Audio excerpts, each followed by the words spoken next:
आज आपण करणार आहोत श्रावणी घेवडा। आता पावसाळ्याचा सीझन सुरू झालेला आहे आणि आता ही भाजी सगळ्यात जास्त दिसते कारण हा श्रावणी घेवडा म्हणजे श्रावणातच जास्त येतो। तर ही भाजी आपण जेव्हा निवडतो, ओके, निवडून झाल्यानंतर आपण ह्याला थोडा वेळ मिठाच्या पाण्यात भिजवत ठेवतोय, म्हणजे जे पण काही किडे असतील किंवा जे काही बॅक्टेरिया असतील मिठाच्या पाण्याने क्लेन्स होऊन जातील। तर स्वच्छ 2 ते 3 वेळा त्याला स्वच्छ धुवून घ्या। पाणी उकळून घेतोय।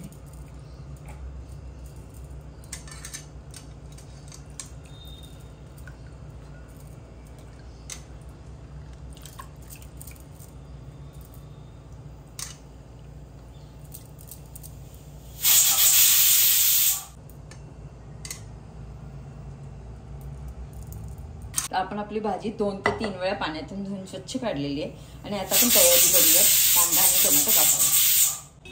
तर आपण आपल्या भाजीसाठी 2 कांदे आणि 1 टोमॅटो घेतोय। तर आता आपल्याला क्लीन करून वॉश करून छान बारीक कापणार आहोत। ओके,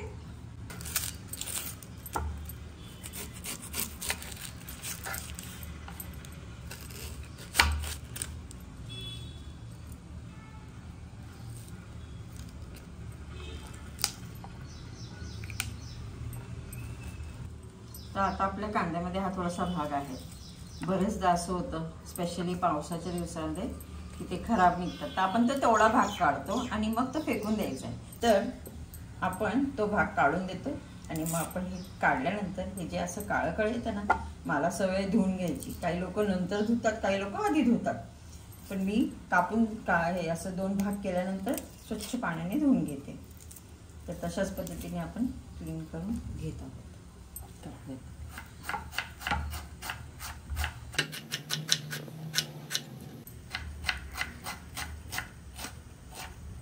बारीक कांदा जेवढा बारीक कापता येईल तेवढा बारीक कापायचा, कारण मग जो आपला जो मसाला बनतो ना तो खूप छान लागतो आणि खाताना असा तोंडात येत नाही। तर बारीक कापायचा आपल्याला कांदा जेवढा जमेल। जर का आपण मशीनचा वापर करतोय, आजकाल ते इझिली अवेलेबल आहे चॉपर आपल्याकडे, त्याच्याने पण जर का तो तुम्हाला नसेल जमत बारीक कापायला तर त्या चॉपरने पण तुम्ही छान कांदा कापू शकता। तर मीही वापरते ते आधेमध्ये। हा चॉपर आपण असा चॉप करून घेतल्यानंतर कांदे आपण असे बारीक कापून घेऊयात। आपला कांदा बारीक चिरून झालेला आहे। आता आपण टोमॅटो कापतोय। टोमॅटो कापताना एक गोष्ट लक्षात ठेवायची, टोमॅटो कधी पण असा नाही कापायचा, टोमॅटो नेहमी असा कापायचा, कारण आपल्याला बघायचं आहे की टोमॅटो आपला पूर्ण आतमधून सुद्धा चांगला आहे की नाही, खाण्याला योग्य आहे की नाही। कारण बरेचदा असं होतं की ज्या भागाला आपण कापतो तिथे आपल्याला दिसत नाही, पण खालच्या बाजूला आळ्या किंवा किडे, स्पेशली या पावसाच्या दिवसांमध्ये तर हमखास असं असतं। तर कधी पण टोमॅटो सुरी चांगलीच घ्यायची आहे आणि आपल्याला बघायचं आहे की आपला टोमॅटो पूर्णपणे चांगला आहे की नाही, आणि ह्याला पण इथे चेक करायचं आहे। बरेचदा ह्याच्यामध्ये आपल्याला आळ्या आढळून येतात, तर हे नक्कीच काढून चेक करायचं आहे। तर आपण हा टोमॅटो, आता आपला हा टोमॅटो चांगला आहे तर आपण हा पूर्णपणे असा कापतो। तर तसं तुम्ही पण एखाद टोमॅटो आपल्याला कापून घ्यायचा आहे।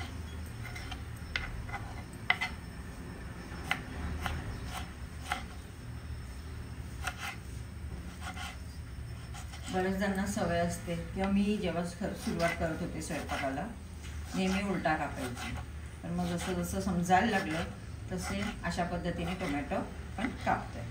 तर आता आपले कांदे टोमॅटो हे जाडसर जरासे ते कापलं असं परत स्मॅश केलं तरी चालतं किंवा चॉपरमध्ये घेतलं तर एकदमच चांगलं।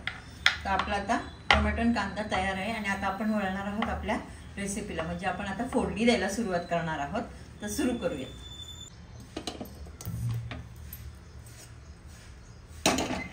चेक करणार आपण की आपली कढई तापली की नाही। गरम वाफ लागायला सुरुवात झाली म्हणजे समजायचं पाणी आपलं, तेल, कढई आपली तापली। आता आपण त्याच्यामध्ये टाकणार आहोत तेल। बघा आतमध्ये छोटे छोटे छोटे दाणे आले म्हणजे आपली कढई चांगली तापलेली आहे। आता आपण टाकणार आहोत तेल, मोहरी, अगदी जराशी जिरे तडतडले आपले। त्याच्यानंतर आपण टाकणार आहोत ह्याच्यामध्ये कांदा,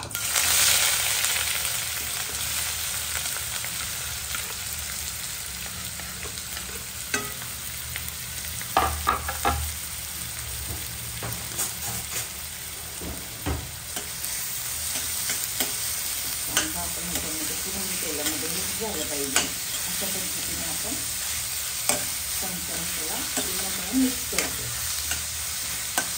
थोडंसं ठेवल्यानंतर आपण त्याच्यामध्ये थोडं मीठ टाकणार आहोत.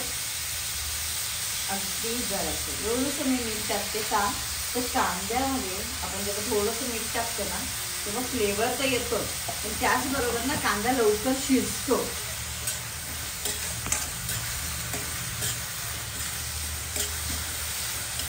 त्याला थोडा वेळ ठेवल्यानंतर आता आपण कांद्याचा असा सुगंध यायला सुरुवात झालेली आहे की कांदा छान मिक्स होते तेलाबरोबर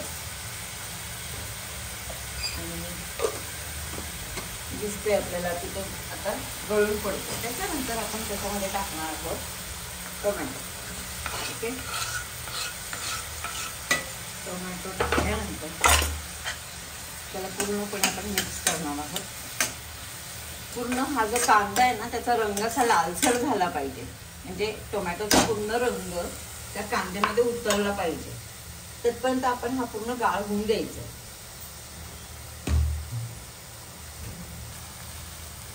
तर आता तुम्ही हा रंग जो बघताय कांद्याचा रंग पूर्ण गेला आणि पूर्ण लालसर रंग म्हणजे टोमॅटो छानपैकी आता त्याचा रंग सोडून राहिलाय.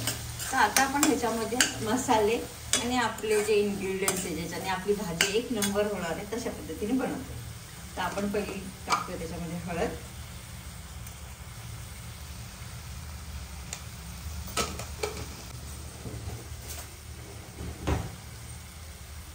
लाल मिरची पावडर, मी थोडासा कांदा लसूण मसाला त्याच्यामध्ये ऍड करते आणि मग आपण टाकणार आहोत शेंगदाण्याचं कूट. ओके, शेंगदाण्याचं कूट त्या भाजीला एक क्रंची फ्लेवर देण्यासाठी आपण ऍड करतोय.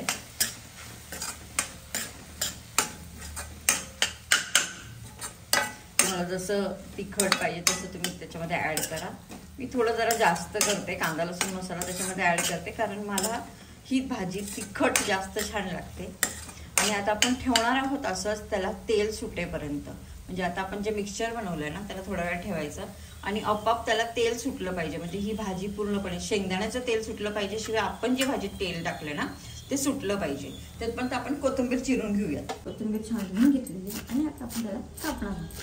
कोथिंबीर टाकल्यावरची फ्लेवर येतो, मला त्याचा वास किंवा सुगंध आपण म्हणू शकतो इतका आवडतो. छान वाटतं. बारीक कापली आणि ही आपण आता गार्निश करणार आहोत. पण त्याच्या आधी आपण थोडीशी ही ना आपल्या मसाल्यामध्ये पण टाकणार आहोत. तर आपण थोडीशी ह्याच्यामध्ये ऍड करूया. बघा आता हळूहळू तेल सुटायला लागलेलं आहे. तुम्हाला कळेल की पाणी तेल सुटतंय म्हणून. आणि आपण जेव्हा कोथिंबीर टाकतो ना तेव्हा एक वेगळाच फ्लेवर सुरू होतो त्याचा आणि इतकं छान वाटतं ना ते. बघा आता छानपैकी बघितलं तर तुम्ही ते बघा ह्याला इथं तेल दिसतंय का तुम्हाला थोडंसं तेल सुटल्यासारखं. हे त्याचं तेल सुटलेलं आहे, भाजी मसाल्यातलं तेल सुटलेलं आहे. तर आपण आता हे असं ठेवणार आहोत थोडा वेळ, तेल सुटू देऊ.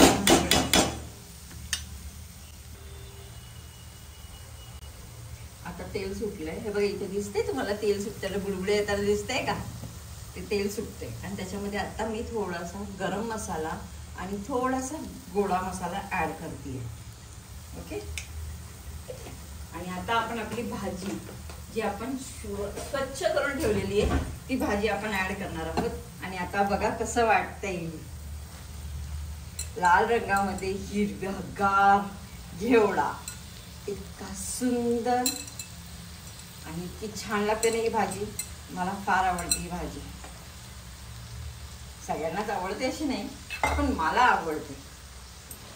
तर ह्या पद्धतीने आपली भाजी आणि आपण हा मसाला आता मिक्स करणार आहोत आणि मग याला मंद आचेवर 10 ते 15 मिनिटं शिजवणार आहोत. ह्याच्यात पाणी वगैरे ऍड करायची काहीच गरज नाही आहे.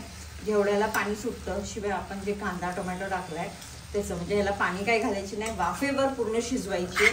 थोडा वेळ लागू शकतो, पण जितकं छानपैकी मंद आचेवर जेवढी शिजेल ही भाजी तेवढी उत्कृष्ट आणि टेस्टी लागते.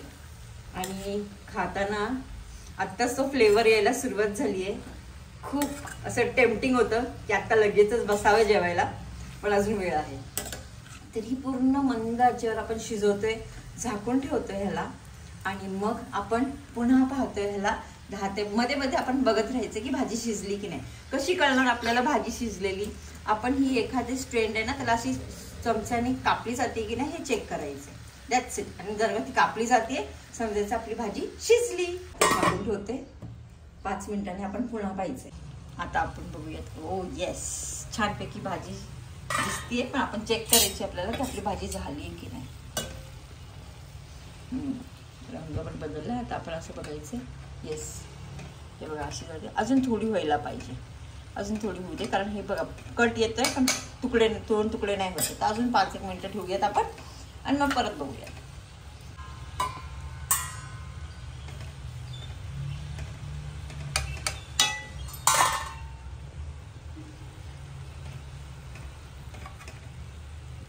दोन तुकडे. येस, शिजली आहे भाजी आपली आणि 2 तुकडे पण झाले. आता आपण थोडीशी राहिलेली कोथिंबीर गार्निश करून चपाती बरोबर खायला तयार. आता आपली भाजी तयार आहे. आपण चपाती भाकरी ज्याच्याबरोबर तुम्हाला खायची इच्छा आहे त्याच्यावर तुम्ही खाऊ शकता. तर मला नक्की कळवा कशी वाटते ही भाजी तुम्हाला. आणि लाईक आणि सबस्क्राईब करायला विसरू नका. आणि त्यांच्याबरोबर शेअर करा ज्यांना भाजी करताना अडथळे येत असेल किंवा कशी करायची माहिती नाही. नक्कीच शेअर करा. थँक्यू.